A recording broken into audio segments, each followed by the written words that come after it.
Assalamualaikum warahmatullahi wabarakatuh. Salam sejahtera buat sahabat Kang Asep Hidayat semua dimanapun Anda berada. Semoga saja kita semua selalu dalam keadaan sehat walafiat serta selalu dalam lindungannya. Amin amin ya robbal alamin. Nah, baik kali ini Kang Asep akan melanjutkan kembali kisah nyata yang sebelumnya, yaitu Jajang dan Kokom bagian akhir. Langsung saja kita ke bagian ceritanya. Namun seperti biasa, yuk kita membaca Bismillahirrohmanirrohim.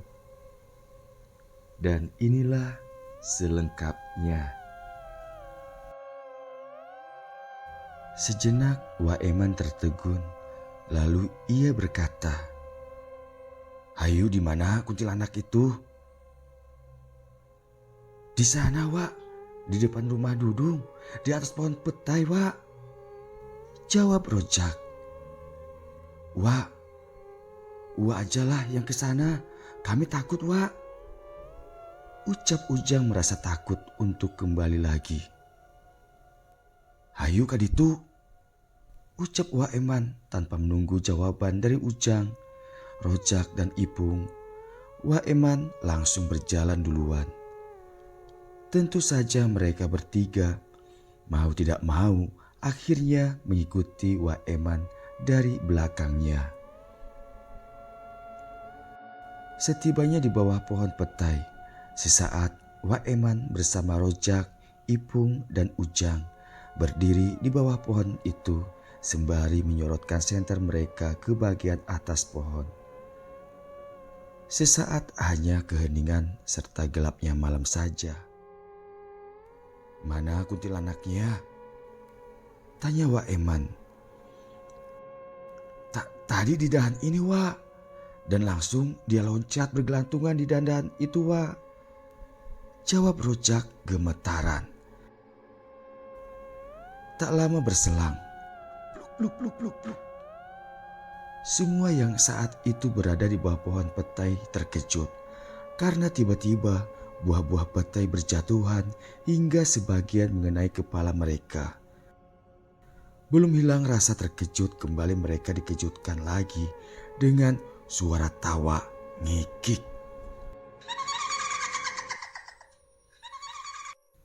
Namun bukan Waeman namanya jika dengan hal seperti itu saja merasa takut dan panik. Ia berdiri tegak tak bergeming dengan tatapan tajam ke sumber suara. Saat itu mulai ia melihat siluet putih turun ke dahan yang paling bawah dari atas pohon petai itu. Pergerakan bayangan itu bak kelelawar besar dan hinggap di dahan yang paling bawah. Dengan senter di tangan, Waeman menyorotkan cahaya senternya ke sosok itu dan tepat mengenai bagian wajahnya. "Astagfirullah, Isa," ucap Waeman pelan. Dengan tatapannya yang terus menatap tajam ke makhluk itu yang saat itu berada di atas dahan. Seakan ia tidak ada rasa takut atau ngeri. Sementara sosok kuntilanak yang terlihat mirip sekali dengan Isa, istri Dudung itu terus tertawa ngikik. Walau saat itu tidaklah ada yang lucu. "Pergilah kamu, jangan mengganggu. Apa yang terjadi di dunia ini itu urusan kami," demikian Waeman berkata. Tiba-tiba sosok perempuan itu menangis, terdengar sangat pilu, lalu ia menghilang. Waeman menghela nafas berat, lalu ia membalikkan badan, melihat ketiga temannya yang saat itu berdiri dengan ketakutan. Sudah pasti wajah mereka pucat pasi. Hanya saja saat itu malam hari hingga wajah mereka tidak terlihat pucat. "Sudah, sekarang kalian pulang dan saya harap cukup kita saja yang tahu," Wak takut akan jadi fitnah. Demikian ucap Wak Eman. Lalu Mang Rojak bersama dua temannya pulang. Demikian pula dengan Wak Eman. Sore itu sekira jam 4 sore atau ba'da asyar, Wak Eman memutuskan untuk pergi ke rumah Dudung. Ia merasa ada sesuatu yang perlu ditanyakan kepadanya. Wak Eman sangat mengetahui siapa Dudung dan keluarganya. Bahkan jika ditelusuri dari silsilah keluarga Dudung masih ada kaitan keluarga dengan Wak Eman. Kejadian tadi malam, Wak Eman melihat sosok kuntilanak atau apalah namanya yang wajahnya mirip dengan Isah istri Dudung, membuat hati Wak Eman curiga. Sementara Wak Eman bahkan warga kampung itu belum ada yang tahu jika Bi Isah sebenarnya telah tiada kira-kira 10 hari yang lalu, karena Jajang tidak pernah keluar rumah dan tak pernah bercerita kepada siapapun. Singkat cerita, Wak Eman sudah berada di depan rumah Dudung. Sejenak Wak Eman hanya berdiri sembari memperhatikan rumah itu. Dadanya sedikit berdebar. Entahlah, Wak Eman seperti merasakan ada energi buruk yang lumayan kuat berusaha menghalanginya. Astagfirullah. Wak Eman beristighfar pelan, lalu ia melanjutkan langkahnya. Assalamualaikum. Dung, ucap salam Wak Eman. Beberapa kali Wak Eman mengucapkan salam tanpa menyentuh pintu rumah Dudung. Ceklek. Pintu terbuka. Dari balik pintu terlihat seseorang yang ternyata itu Jajang, anak pertama Dudung. Waalaikumsalam Aki, jawab Jajang. Bapak maneh? Ada Jang? Tanya Wak Eman ke Jajang. Oh ada Ki, ayo masuk, jawab Jajang sekaligus mempersilahkan masuk kepada Wak Eman. Setelah di dalam rumah, Wak Eman duduk di kursi tamu. Wak Eman menyapukan pandangan ke setiap sudut ruang rumah Dudung yang terjangkau oleh matanya. Terlihat semua perabotan rumah Dudung serba baru dan bagus. Namun, sebagai orang berilmu tinggi, Wak Eman merasakan ada aura mistis yang sangat kuat. Bentar ya Ki, Jajang panggil Abah dulu, ujar Jajang. Lalu Jajang meninggalkan Wak Eman di ruang tamu itu. Astagfirullah. Sedikit terkejut Wak Eman di saat ia fokus mengamati hampir setiap jengkal ruang tamu rumah Dudung.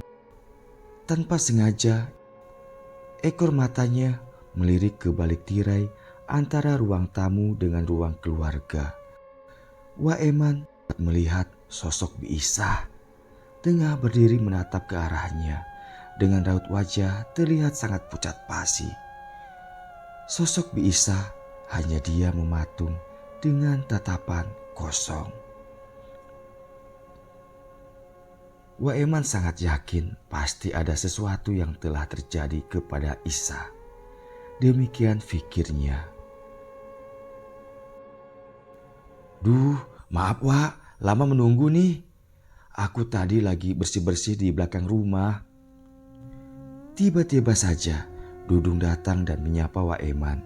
Seketika sosok Bi Isah menghilang. Ah, enggak apa-apa Dung, jawab Wak Eman. Tumben Wak, main ke sini. Wak apa kabarnya? Tanya Dudung lagi. Alhamdulillah sehat Dung. Begini Dung, langsung saja Uwak cerita ya. Maksud dan tujuan Uwak kemari, ucap Wak Eman dengan raut wajah serius. Iya Wak, ada apa ya? Tanya Dudung serius pula. Dung, sebelumnya Uwak mohon maaf. Bukan maksud ikut campur dengan urusanmu dan keluargamu. Uwak mau nanya aja nih. Apa kabarnya dengan istrimu, Isa? Demikian ucap Wak Eman. Mendapat pertanyaan itu tentu saja seketika Dudung terkejut. Namun sesaat kemudian Dudung menjawab dengan santai dan datar. Oh, itu yang Wak tanya. Isa sudah mati, Wak. Demikian ucap Dudung singkat, seakan tidak ada beban. Bahkan Dudung terlihat senyum sinis. Innalillahi wa inna ilaihi roji'un. Kapan, Dung? Kenapa kamu gak ngabarin Uwak? Wak Dudung sangat terkejut jika Isa ternyata sudah meninggal dunia. Aku sendiri tidak tahu, Wak. Aku tahu dari Jajang kalau dia sudah mati. Ujar Dudung lagi. Lalu Dudung kembali berkata, tapi sebenarnya, Wak, akulah yang membuat Isa mati. Isa aku jadikan tumbal pesugihan. Sebenarnya aku tidak mencari kekayaan, Wak.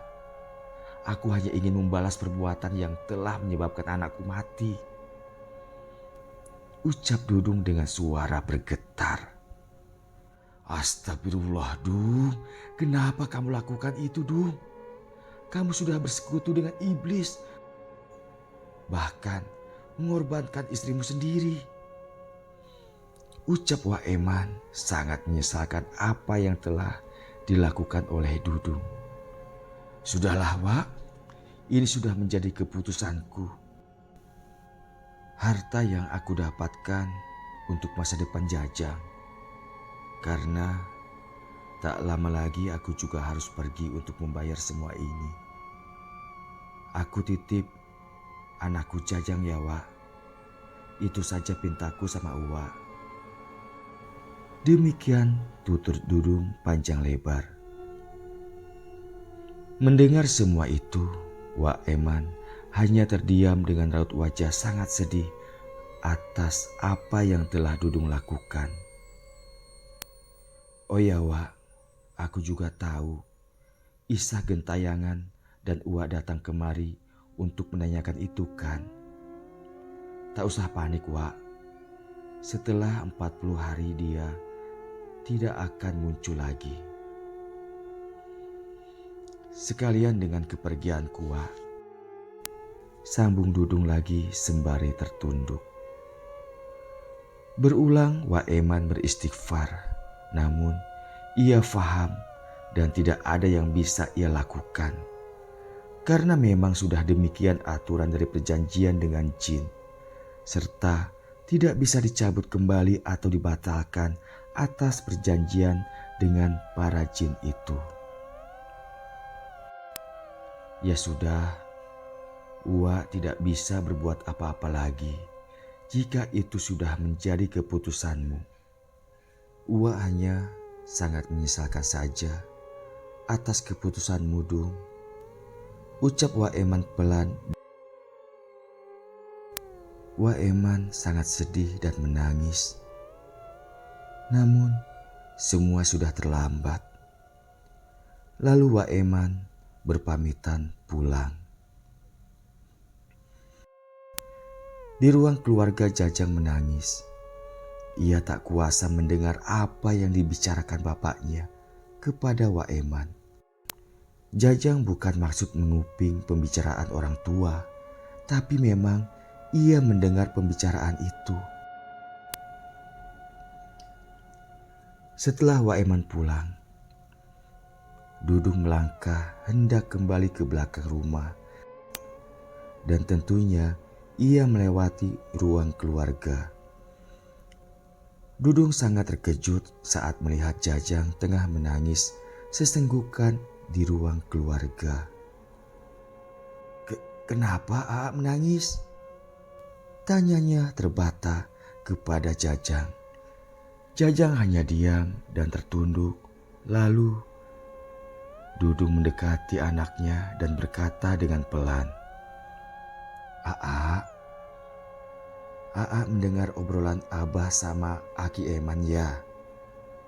Ucap Dudung sembari menyentuh lembut bahu Jajang. Jajang tak menjawab. Ia hanya mengangguk pelan.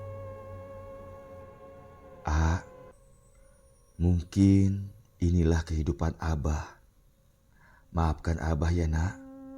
Abah sayang sama Aa. Biarlah semua ini Abah yang akan mempertanggungjawabkannya. Ucap Dudung lagi, berusaha memberi pengertian kepada Jajang. Kalau memang Abah sayang sama Aa dan Neng Kokom, kenapa Abah lakukan semua ini? Abah mengorbankan emak, bahkan diri Abah sendiri bersekutu dengan iblis. Untuk apa, Bah? Abah memasukkan Aa ke pondok pesantren, tapi Abah melakukan kemusyrikan yang akhirnya Aa hidup sendiri di dunia ini, Bah. Demikian ucap Jajang dengan isak tangis semakin pilu. Mendengar ucapan Jajang, Dudung terkejut seakan ia baru menyadari dengan apa yang telah ia lakukan. Namun semua sudah terlambat. Perjanjian itu telah ia lakukan dan ia tinggal menghitung hari di dunia ini. Karena sesuai perjanjian dengan sebangsa jin itu, setelah 40 hari ia harus pergi untuk selamanya. Dan hari itu sudah memasuki hari ke-30. Malam yang dingin dan hening. Jajang terbangun dari tidurnya. Mungkin karena sudah terbiasa ketika masih di pondok pesantren. Setiap malam ia harus melaksanakan sholat tahajud. Walau entah mengapa malam itu ada terasa berat serta ada rasa takut untuk keluar rumah mengambil air wudhu ke sumur yang berada di belakang rumah. Karena pada masa itu mayoritas masyarakat di kampung, kamar mandi dan WC terpisah dari rumah. Dengan obor yang terbuat dari botol limun yang diberi minyak dan sumbu, Jajang membuka pintu belakang dan melangkah keluar menuju kamar mandi kira-kira 5 meter dari pintu dapur. Setelah membuang air kecil dan berwudu, Jajang kembali hendak masuk ke dalam rumah. Namun ketika tangannya hendak membuka pintu dapur, samar ia mendengar suara tangisan yang begitu menyayat dari belakangnya. Sejenak ia menghentikan langkah. Seketika bulu kuduknya meremang. Namun Jajang ada rasa penasaran. Siapa gerangan seseorang menangis tengah malam di luaran. Dengan sedikit ragu, ia membalikkan badan serta menyapukan pandangan ke segala arah, hingga kedua matanya terkunci pada sebatang pohon melinjo yang sangat rimbun. Samar dari cahaya obor yang ada di tangannya, ia melihat bayangan putih tengah berdiri di bawah pohon itu. Namun yang terlihat jelas olehnya hanya sebatas pinggang hingga kaki, karena bagian atas tertutup daun melinjo yang rimbun.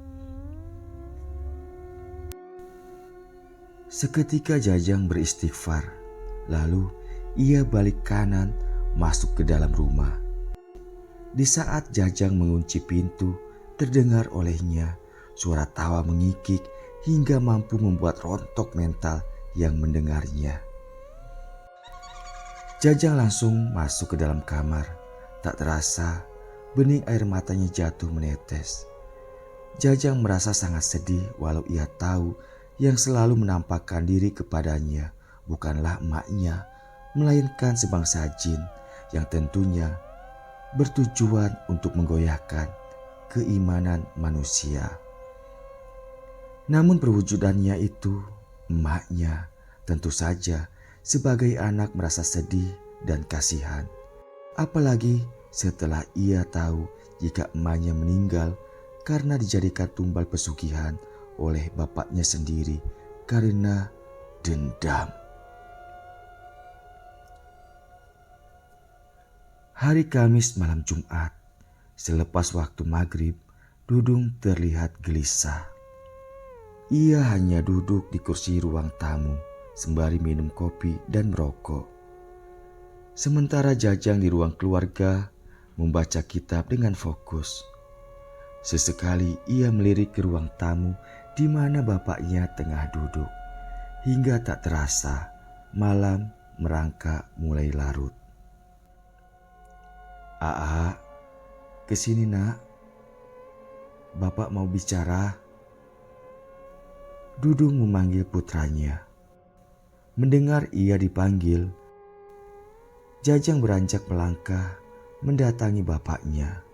Lalu ia duduk di kursi tamu di samping Dudung.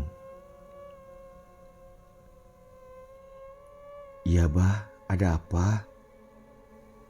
ucap Jajang setelah berada di samping bapaknya. Sejenak Dudung menghela nafas berat. Lalu ia mulai berbicara.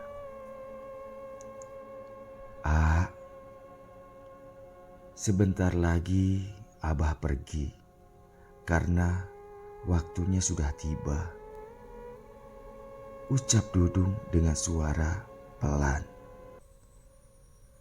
Mendengar ucapan sang bapak tentu saja membuat Jajang terkejut bak dihantam palu godam di dadanya.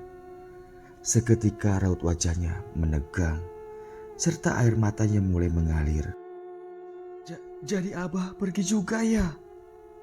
Lalu Aa dengan siapa, Bah? Jangan tinggalin Aa, Bah, ucap Jajang sembari turun dari kursinya dan memeluk kaki Dudung. Dudung merangkul anaknya yang saat itu baru berusia 12 tahun. Ia menangis sembari memeluk erat. "Sudahlah nak, jangan menangis. Maafin Abah ya. Abah sudah terlalu mengikuti kekerasan hati Abah yang akhirnya Aa harus ikut merasakannya. Pesan Abah, Aa baik-baik ya. Teruskan hidup. Setelah Abah pergi, Abah ingin Aa kembali ke pondok. Pergunakan harta yang ada sebaik mungkin untuk masa depanmu ya. Satu hal lagi, Aa jangan lihat muka Abah ya ketika Abah sudah pergi." Demikian pesan Dudung ke anaknya. Karena Dudung tidak mau Jajang melihat wajahnya ketika ia telah mati. Sudah pasti wajahnya nanti akan berubah, tidak terlihat seperti wajah aslinya. Tiba-tiba saja Jajang dikejutkan dengan suara geraman sesuatu di luar. Jajang terperanjat dengan raut wajah seketika pucat pasi. Beda hal dengan Dudung. Ia terlihat tenang dengan derai air mata terus mengalir di pipinya. Belum hilang rasa terkejut dan takut Jajang. Kembali terdengar suara dari luar rumah.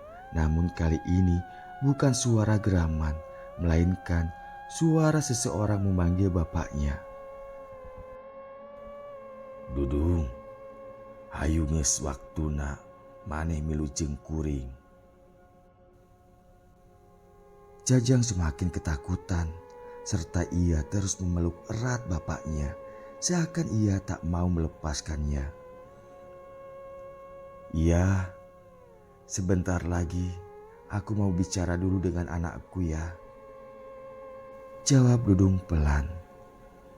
Lalu Dudung berdiri dan melangkah ke ruang keluarga yang tentunya Jajang terus berusaha menahannya. Dudung menghentikan langkah, lalu ia peluk kembali Jajang sembari berbisik. "Aa sayang, ikhlaskan Abah pergi ya." lalu kembali melangkah ke ruang keluarga. Di ruang keluarga, Dudung membaringkan diri dengan posisi telentang. Lalu ia berkata kepada Jajang, "Aa, tolong tutupkan semua badan Abah pakai kain panjang ya. Dan ingat, jangan lihat muka Abah jika Abah sudah pergi. Lihat saja bagian kaki Abah kalau mau lihat.